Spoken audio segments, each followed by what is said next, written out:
بسم اللہ الرحمن الرحیم والصلاة والسلام علی رسولہ الکریم وعلی آلہ وصحبہ اجمعین، اما بعد۔ میرے محترم بھائیوں، بہنوں، بچوں، بچیوں، عزیزوں، جاننے والے، نہ جاننے والے، السلام علیکم ورحمۃ اللہ وبرکاتہ۔ کچھ دنوں سے میں قرآن سے اللہ کی پسندیدہ ہستیاں کون ہیں، کہ اللہ کس کو پسند کرتا ہے، ولی دوست کو کہتے ہیں۔ تو اللہ کا دوست کون ہے؟ وہ یہ کوئی وراثتی چیز نہیں ہے کہ ایک بڑے اولیاء اللہ تھے تو اب ان کا بیٹا بھی انہی جیسا ہوگا۔ ہمارے یہاں وراثت چلتی ہے کہ بڑے بزرگ کا بیٹا بھی بزرگ بن جاتا ہے، چاہے وہ کلین شیو ہو، وہ لوگ اس کے پاؤں چوم رہے ہوتے ہیں، جہالت ہے۔ تو آج میں تھوڑا سا سورہ بنی اسرائیل ہے، اس میں بھی سارے اخلاق بیان ہوئے۔ میرے بھائی بہنوں، ایمان لانے کے بعد انسان بنتا ہے، اور اس کے بعد اس کی قیمت، اس کا بڑا پن، اس کی وجاہت، اس کی شرافت، وہ پیسوں سے نہیں ہوتی۔ پیسوں سے انسان مالدار تو ہو جاتا ہے، بڑا نہیں بنتا، بڑا نہیں بنتا۔ ہمارا علم غلط ہو گیا۔ بڑا بڑا بندہ جے بول دیا 3 ملین، یہ 200 مربع، یہ نوابہ فلانا ہے، نوابہ فلانا ہے۔ میرے بھائیو، یہ بالکل غلط علم ہے۔ بڑا وہ ہے جسے اللہ پسند کرے، بڑا وہ ہے جو میرے نبی کی زندگی کے پیچھے چلے، بڑا وہ ہے جس سے اللہ تعالیٰ راضی ہو جائے، باقی سب چھوٹے چھوٹے ہیں۔ تو آج ایک تیسری جگہ سے میں کچھ باتیں قرآن سے عرض کروں گا جن کا تعلق ہمارے ایمان سے بھی ہے، اخلاق سے بھی ہے۔ وہ ہے بسم اللہ الرحمن الرحیم، وَقَضَىٰ رَبُّكَ أَلَّا تَعْبُدُوا إِلَّا إِيَّاهُ بِالْوَالِدَيْنِ إِحْسَانًا إِمَّا يَبْلُغَنَّ عِندَكَ الْكِبَرَ أَحَدُهُمَا أَوْ كِلَاهُمَا فَلَا تَقُل لَّهُمَا أُفٍّ وَلَا تَنْهَرْهُمَا وَقُل لَّهُمَا قَوْلًا كَرِيمًا وَاخْفِضْ لَهُمَا جَنَاحَ الذُّلِّ مِنَ الرَّحْمَةِ وَقُل رَّبِّ ارْحَمْهُمَا كَمَا رَبَّيَانِي صَغِيرًا۔ یہ بہت بڑا مضمون ہے۔ اللہ نے قرآن بھر دیا والدین کے خدمت کے لیے، والدین کی اطاعت کے لیے، والدین کی ماننے کے لیے۔ پہلا جملہ ہے اور تیرے رب نے فیصلہ کیا، ایک مطلب۔ دوسرا، اور تیرے رب نے حکم کیا کہ بندگی صرف اللہ کی ہے، بندگی صرف اللہ کی ہے۔ عبد اسے کہتے ہیں جو ہر بات پہ سر جھکا دے، عبد اسے کہتے ہیں جو ہر بات پہ بچھ جائے، اس کو عبد کہتے ہیں۔ تو اللہ کہہ رہا ہے میرے بندو، میرا ایک فیصلہ ہے اور میرا ایک حکم ہے، میرے سوا نہ تمہارا ہاتھ کسی کے آگے پھیلے، نہ تمہاری گردن کسی کے آگے جھکے۔ ایک دوسرے سے مدد لینا، اس کو ایک دوسرے کی تعاونوں میں آ جاتا، تعاونوا علی البر والتقوی، ایک دوسرے کا ساتھ دو، ایک دوسرے کی مدد کرو۔ میرے نبی قرضہ اٹھاتے تھے۔ میرے نبی جب انتقال ہوا تو آپ کی زرہ 9 وسق پر، وسق 5 من کا ہوتا ہے، تو وہ جو کے بدلے آپ نے زرہ رکھوائی تھی کہ جب میں تمہیں ادا کروں گا زرہ لے لوں گا، اور آپ کا انتقال ہو گیا، آپ زرہ اپنی واپس نہیں لے سکے۔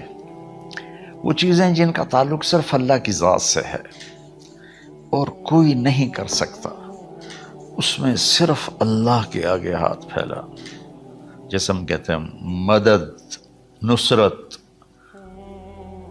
اللہ کہتا ہے میں ہوں، الا ان نصر اللہ قریب، سنو میری مدد تمہارے قریب ہے۔ تو اللہ تعبدوا الا ایاہ، بس ایک چھوٹا سا جملہ اللہ نے یہاں کے، چونکہ یہاں اللہ نے والدین اور اخلاق بتانے تھے تو اپنے لیے صرف ایک جملہ بولا، باقی باتیں بھی اللہ کے لیے ہیں، لیکن اللہ نے میری بندگی، اس بندگی سے مراد 5 وقت کی نماز نہیں ہے، حج، روزہ، زکوٰۃ نہیں ہے اس کی مراد، یہ ساری باتیں داخل ہیں، اور اس کے ساتھ 24 گھنٹے کی زندگی اللہ کی مرضی پر گزارو، نفع آئے تو شکر ادا کرو، نقصان ہو تو صبر کرو، برداشت کرو، پھر بھی شکر ادا کرو، کہ میرا رب یہ کہہ رہا ہے کہ میں نے صرف اللہ سے تعلق جوڑنا ہے۔ اللہ کے نبی نے اپنے چچا زاد بھائی عبداللہ بن عباس سے فرمایا کہ یا غلام، اے نوجوان، اوصیک بکلمات فاحفظها، میں تمہیں چند باتوں کی وصیت کرتا ہوں، کیا؟ احفظ اللہ،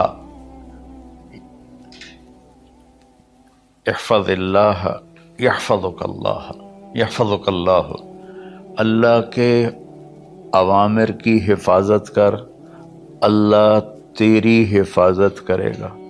احفظ اللہ تجدہ تجاہک، تو اللہ کے اوامر، اسلام، حلال حرام کی پہچان کر کے زندگی گزار تو اللہ کو ہر وقت تو اپنی مدد کے لیے تیار پائے گا۔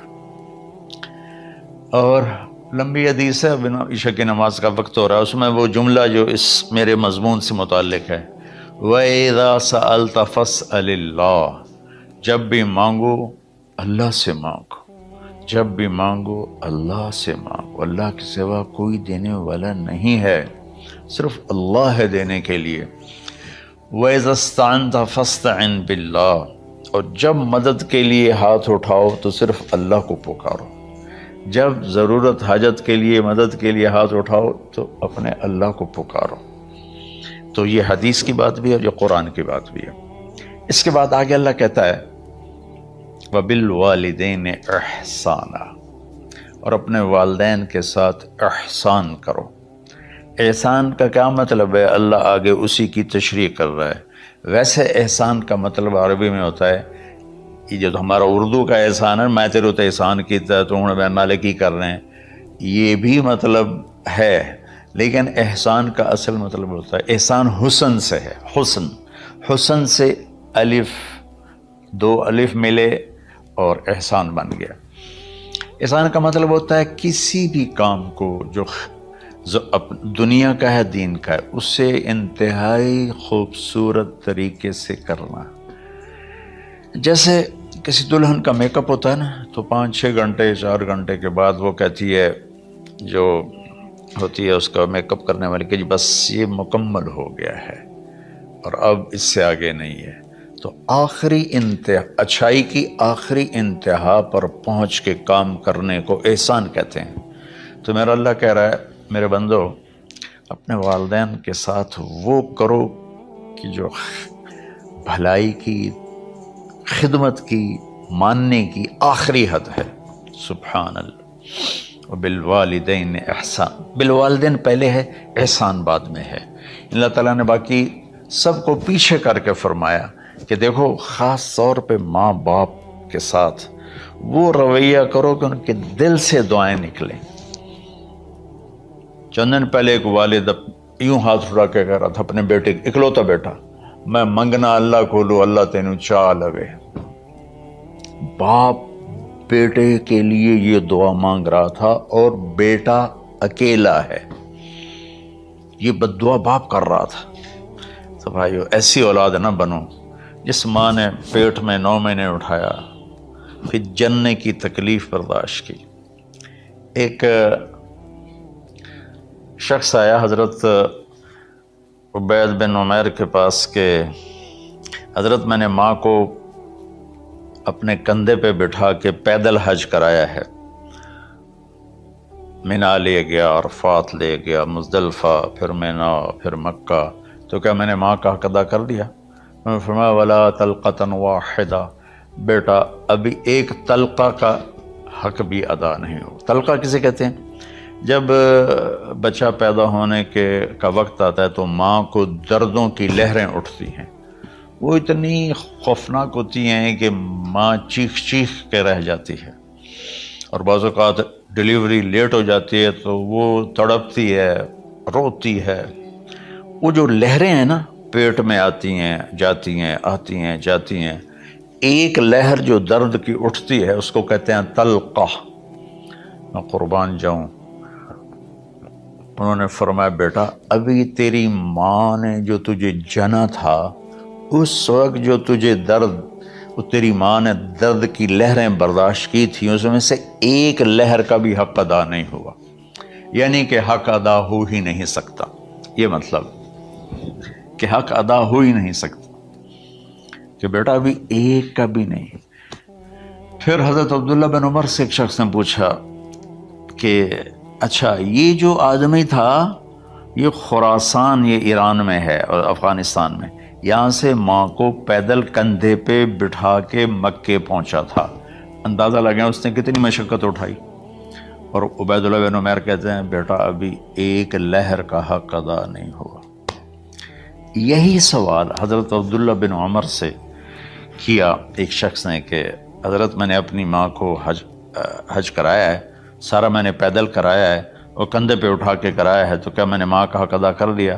وَلَا زَفْرَةً وَاحِدَةً وَلَا زَفْرَةً وَاحِدَةً۔ ہائے ہائے، کہ بیٹا تیری ماں نے تجھے پالتے ہوئے جو تھک تھک کے لمبے لمبے سانس لیے، ہوکے بھرے، ابھی ایک ہوکے کا حق بھی ادا نہیں ہوا، یعنی حق ادا ہو ہی نہیں سکتا۔ تو احسان کے آگے تشریح آ رہی ہے۔ تو آج میں صرف اتنی بات کروں گا کہ میرے بھائیوں، میری بہنوں، میرے بچوں، میری بچیوں، اللہ کے واسطے ماں باپ کو دکھ نہ دینا ورنہ اللہ بھی ناراض ہو جائے گا۔ چند دن پہلے ایک بچہ بچی میرے پاس آئے، دونوں میڈیکل اسٹوڈنٹ تھے، کہیں کہ ہم شادی کرنا چاہتے ہیں۔ تو بچی نے کہا جی میرے والدین ناراض ہیں، وہ نہیں، اس رشتے پر راضی نہیں ہیں۔ تو میرے باپ کہتے ہیں اگر تو نہیں یہاں رشتہ کیا تو تیری میری ایک درمیان ایک خط آئے، کھچ جائے گا، خلیج، ہم اس پار نہیں آئیں گے تو اس پار نہیں آئے گی۔ میں نے کہا بیٹی جس ماں نے تجھے 9 مہینے پیٹ میں پالا، 2 سال تجھے دودھ پلایا، تیری پوٹیاں پیشاب صاف کیا، تجھے پیمپر باندھے، تجھے اٹھ اٹھ کے راتوں کو اپنی چھاتی سے دودھ پلایا، کیا اب اس کا اتنا بھی حق نہیں کہ تم اس کی رائے کا احترام کرو؟ اتنا بھی حق نہیں ہے؟ تو میں نے کہا بیٹا میری کوئی رائے نہیں ہے، تو اگر تیرے ماں باپ راضی ہیں تو بسم اللہ ضرور کر، اگر راضی نہیں ہیں تو دیکھو موت تک تجھے ماں باپ کی دعا نہیں ملے گی، اور ماں باپ کی دعا نہ ملی تو کچھ بھی نہیں ملے گا۔ تو بھائیو دوستو، خاص طور پر آج کے کالج کے نوجوان بچے بچیاں یہ ماں باپ کے ساتھ بہت بدتمیزی کرتے ہیں، چونکہ اس میں والدین کا پہلا قصور ہے کہ انہوں نے ان کو دین نہیں سکھایا۔ بچپن میں انگلش میڈیم سکول، پھر او لیول، پھر اے لیول، تو انہیں کیا پتہ ماں کون ہے باپ کون ہے۔ ایک پرانی بات ہے، ایک شخص اپنے بیٹے کو لے کر آیا کہ یہ میرا بچہ ہے اور یہ فلاں جگہ شادی کرنا چاہتا ہے اور ہم میں سے کسی کی رائے نہیں ہے اور یہ مانتا نہیں ہے، اور اس کے ساتھ اس نے نا دھاڑے مار کے رونا شروع کیا۔ تو میں نے بچے کو دیکھا تو یوں کر کے بیٹھا تھا، اس کا باپ رو رہا ہے، ہچ کیوں تو ایسے بیٹھا ہو۔ تو مجھے اچانک خیال آیا، میں نے کہا شیخ صاحب اس کو کہاں پڑھایا تھا؟ کہا جی امریکن اسکول۔ ان کا اس کے بعد آسٹریلیا بھیجا تھا مزید تعلیم کے لیے۔ ان کے شیخ صاحب اس بچے کا کوئی قصور نہیں، آپ کا قصور ہے، اس کو تو پتہ ہی نہیں میری ماں کیا ہے، میرا باپ کیا ہے۔ ایک ہماری تہذیب تھی وہ ختم ہو گئی ہے، اس میں علم نہیں بھی تھا تو ماں باپ کا۔ میں نے اپنی آنکھوں سے دیکھا، میں نے اپنے دادا کو دیکھا لیکن میں یاد نہیں، لیکن جو میرے دادا کے چھوٹے بھائی تھے ان کو میں سنبھلتا ہوں، ان کو میں نے دیکھا ہے، 3ری 4تھی جماعت تک میں تھا۔ 61 میں ان کا انتقال ہوا، میری 9 سال عمر تھی، تو 8 سال۔ ان کے بیٹے جوان تھے، اور ڈیرے میں جب وہ بیٹھتے تھے تو ان کے بچے ان کے سامنے نہیں بیٹھتے تھے، ان کی پیٹھ کے پیچھے بیٹھتے تھے۔ اتنا ادب تھا، حالانکہ چاروں کے چاروں دین نہیں جانتے تھے، تہذیب تھی، ثقافت تھی، جو آج کی تہذیب نے ہم سے سب کچھ چھین لیا۔ اب بھی آپ جاؤ بیٹا تھر پار کر میں گیا ہوں 2-3 دفعہ، اور وہاں مسلمان نہیں، ہندو عورتیں جب گاڑی گزرتی ہے تو گھونگھٹ کو نیچے کر لیتی ہیں، اپنا چہرے کو فوراً چھپا لیتی ہیں۔ تو خیر بہرحال میں نے کہا شیخ صاحب اس بچے کا قصور نہیں، آپ کا قصور ہے، تو میرے بچوں اپنے ماں باپ کو خوش کرو، راضی کرو۔ ان کا راضی ہونا اللہ کی رضا ہے۔ میں اس کی تفصیل انشاءاللہ آگے بتاؤں گا، آج میں صرف اتنا ہی میں نے تمہید باندھی ہے کہ ماں باپ کا کیا مقام ہے، ان کی کیا عزت ہے۔ ایک شخص آیا، یا رسول اللہ میرا باپ میرے پوچھے بغیر میرا مال خرچ کر لیتا ہے۔ آپ نے کہا بلاؤ، چونکہ بچے کا ذاتی مال اگر ہو تو شرع کے لحاظ سے باپ پوچھ کے استعمال کرے، بغیر پوچھے استعمال نہ کرے۔ جب اسے پتہ چلا کہ میرے بیٹے نے شکایت کی ہے، تو عرب کی شاعری تو مشہور تھی، انہیں دل دل میں کچھ اشعار پڑھے۔ جو آیا تو جبریل پہلے آ گئے، یا رسول اللہ، اللہ تعالیٰ کہہ رہے ہیں آپ اس سے پوچھیں وہ شعر بتاؤ جو تیرے کانوں نے تو نہیں سنے، تیرے دل میں آئے تھے اور اللہ نے سن لیے۔ تو اللہ کے نبی نے فرمایا بھائی تیرا انشاءاللہ کیس سنتے ہیں، لیکن پہلے وہ شعر سناؤ جو تم نے تو نہیں کہے زبان سے، پر اللہ نے سن لیے ہیں۔ تو آپ نے اس سے ارشاد فرمایا کہ تمہاری بات ہم سنتے ہیں باپ بیٹے کی، لیکن پہلے وہ شعر سناؤ جو تیری زبان سے ادا نہیں ہوئے، تیرے کانوں نے نہیں سنے، تیرے دل کی گونج تھی اور تیرے دل کی آہ اور فریاد تھی، جو دل ہی میں گھٹ کے رہ گئی، اسے اللہ نے سنا ہے۔ وہ کہتا ہے سناؤ۔ وہ کہنے لگا یا رسول اللہ آپ کا رب ہر وقت ہمارے ایمان کو آپ پر زیادہ سے زیادہ بڑھاتا رہتا ہے، اس ذات کی قسم جس کے قبضے میں میری جان ہے۔ یہ چند میرے دکھ بھرے خیالات الفاظ کی شکل میں ڈھلے، لیکن میری بزم تصور میں ہی رہے اور وہیں دفن ہو گئے، باہر نہیں نکلے، میری زبان سے ادا نہیں ہوئے، میرے کانوں نے نہیں سنا، آپ کے رب نے سن لیا۔ اب میں نے کہا اچھا بتاؤ تم نے کہا کیا تھا؟ تم نے کہا جی میں نے بچے کی جب سنی شکایت میری کی ہے تو میں نے کہا تھا غضوتک مولودا وعلتک یافعا تعل بما اجنی علیک وتنہل واذا ضاقتک بالسقم لیلۃ لم ابت لسقمک الا ساہرا اتململ کأنی انا المتروک دونک بالذی ترکت به دونی وعینی تحمل تخاف الرضا نفسی علیک وإنها لتعلم أن الموت وقت مؤجل فلما بلغت السن والغاية التي إليها مدى ما فيك كنت أؤمل جعلت جزائي غلظة وفظاظة كأنك أنت المنعم المتفضل فليتك إن لم ترع حق أبوتي فعلت كما الجار المجاور يفعل فأوليتني حق الجوار ولم تكن علي بمال دون مالك تبخل۔ میں بھی ترجمہ کرتا ہوں۔ اس کا میرے نبی پر کیا اثر ہوا کہ آپ کے ٹپ ٹپ آنسو گر رہے تھے اور آپ کی داڑھی آپ کے آنسوں سے تر ہو رہی تھی۔ یہ اتنا فصیح کلام ہے کہ عربوں کو بھی پسینہ آ جائے گا ترجمہ کرنے کے لیے، تو میں تو عربی نہیں ہوں، لیکن یہ فخر تو حاصل ہے، بھلے ہیں یا برے ہیں 2-4 قدم ہم بھی تیرے ساتھ چلے ہیں۔ کچھ عرصہ اہل علم کی محفلوں میں بیٹھے، کچھ زبان کی شناسائی ہوئی، تو میں اپنی کم مائگی کے ساتھ اس کا ترجمہ کروں گا۔ وہ کہتا ہے غزوتک مولودا وعلتک یافعا،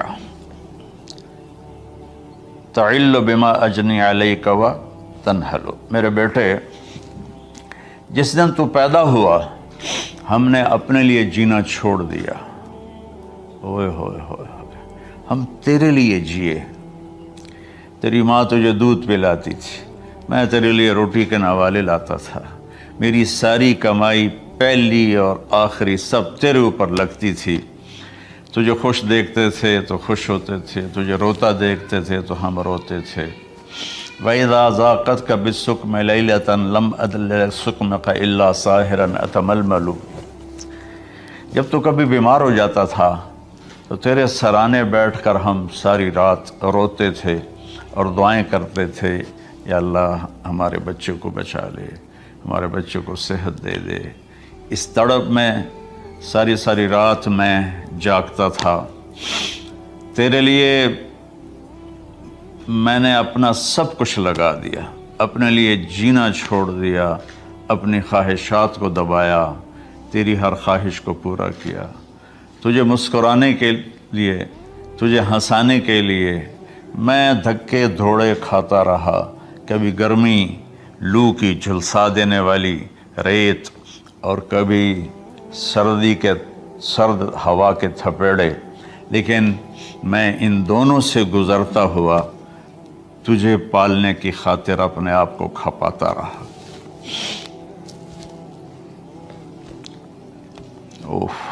فلما بلغت السن والغایۃ التی الیہ مدی ما فیک کنت اؤمل، بیٹا میں نے اپنے ہڈیوں کا رس بھی تیرے اندر ڈال دیا، صرف کمائی نہیں، میں نے اپنے ہڈیوں کا رس تیرے اندر ڈالا، میں نے جو کچھ تھا تیرے اوپر قربان کیا، تجھے مسکراتا دیکھ کر میں اپنے غم بھولتا تھا، تجھے ہنستا دیکھ کر مجھے دکھ بھول جاتے تھے، اور پھر آہستہ آہستہ آہستہ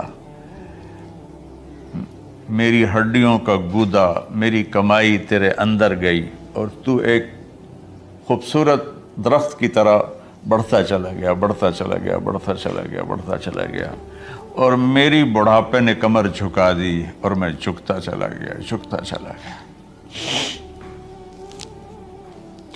میرا خیال تھا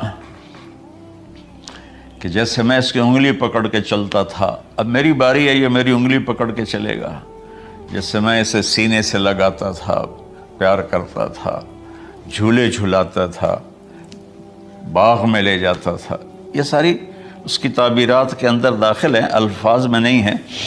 تو مجھے خیال آتا تھا جب میں بوڑھا ہو جاؤں گا نا تو میرا بیٹا بھی مجھے ایسے ہی لے کے پھرے گا، میرا بیٹا بھی میری سنے گا۔ یہ 100 دفعہ پوچھتا تھا یہ کیا ہے، اور میں ہر دفعہ جواب دیتا تھا یہ ہے۔ تو اب میں بوڑھاپے میں اس سے بات کروں گا، یہ میری بات سنے گا، میں اس کو نوالے کھلاتا تھا، یہ مجھے روٹی کھلائے گا، میں اس کا انگلی پکڑ کے چلتا تھا، یہ میرا ہاتھ پکڑ کے چلے گا۔ میری کمر بڑھاپے نے جھکا دی اور میں ایک خشک پیڑ کی طرح ہو گیا، اور جوانی نے تیری کمر کو سیدھا کیا اور تو ایک تر و تازہ درخت بن گیا۔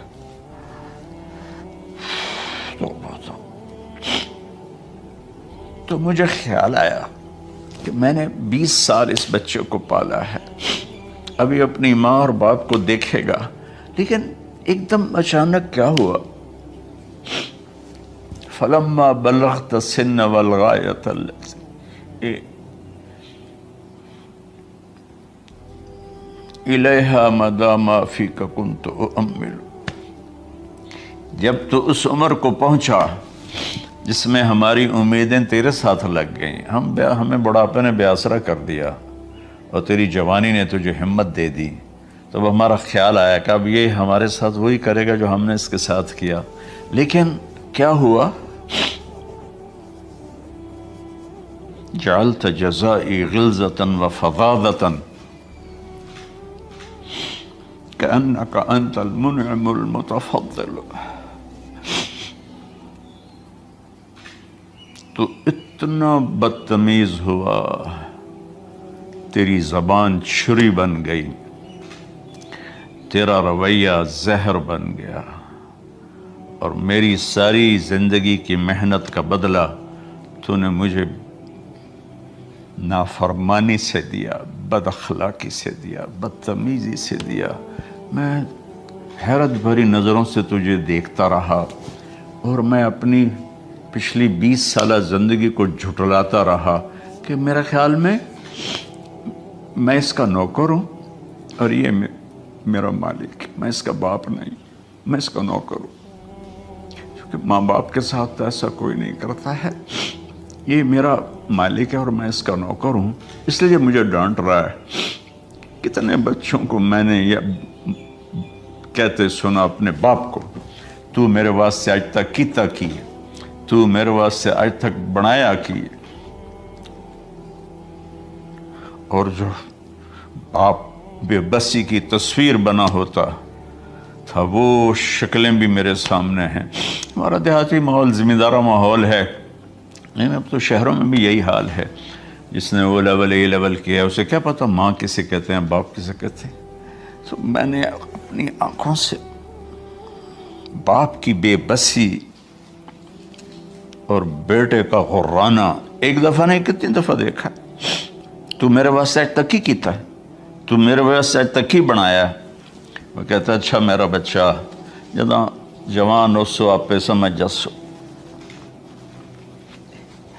جبریل انسانی شکل میں آئے کہ یا رسول اللہ کچھ سوال کیے، قیامت کب آئے گی؟ کہا اللہ کو پتہ ہے۔ کہا کوئی نشانی؟ فرمایا جب دیکھو کہ بیٹیاں بھی ماؤں کو نوکر کی طرح دھتکار رہے ہوں تو سمجھنا قیامت آنے والی ہے۔ کچھ عرصہ پہلے ایک بچی اور ماں، تو ماں کچھ بات کر رہی تھی اور بیٹی کہہ رہی تھی بھوک نہیں بھوک نہیں، اور اس کی ماں کے خون سے بھرے ہوئے آنسو بہ رہے تھے اور اس کی ہچکیاں لگ رہی تھی کہ یہ وہ ہے جس کو میں نے اپنے پیٹ سے جنا اور اپنی چھاتی کا دودھ پلاتے پلاتے پلاتے میں نے کتنی تکلیفیں برداشت کی،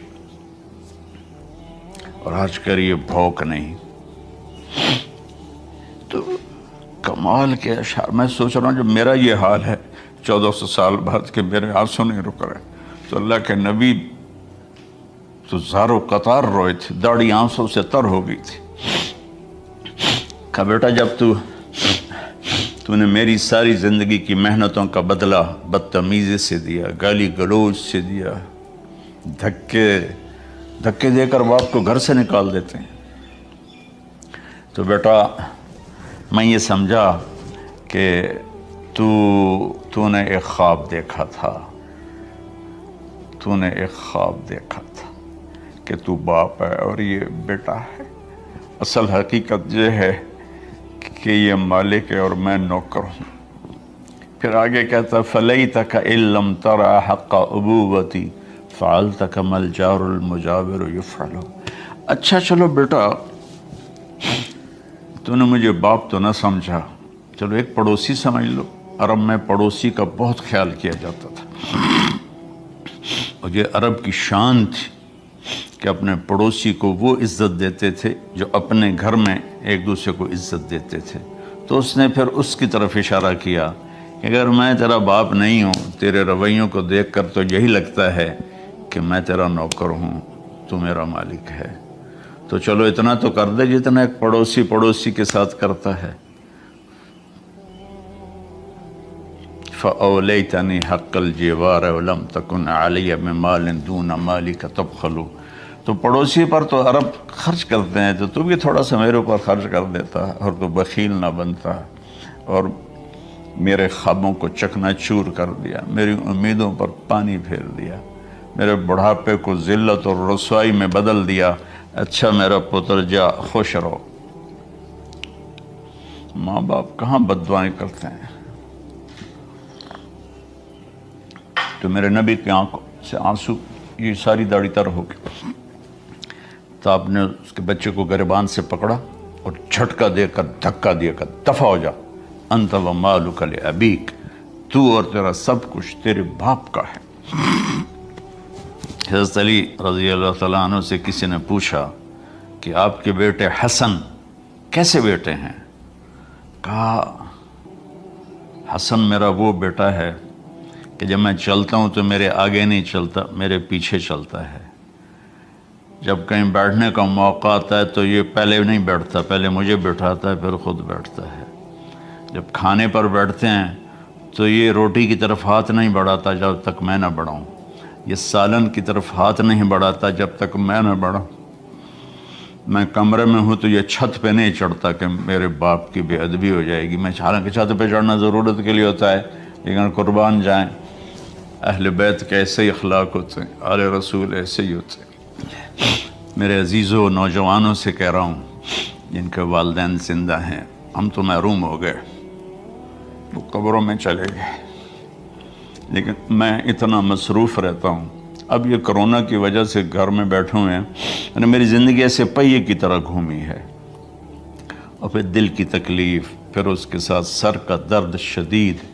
اس کے باوجود میں روزانہ 10 نفل اپنے باپ کے لیے پڑھتا ہوں، 10 نفل اپنی ماں کے لیے پڑھتا ہوں، اور 4 نفل اپنی خالہ کے لیے پڑھتا ہوں، کہ ساری زندگی سجدوں میں سر رکھ کے اس کا ثواب ماں باپ کو پہنچاؤں۔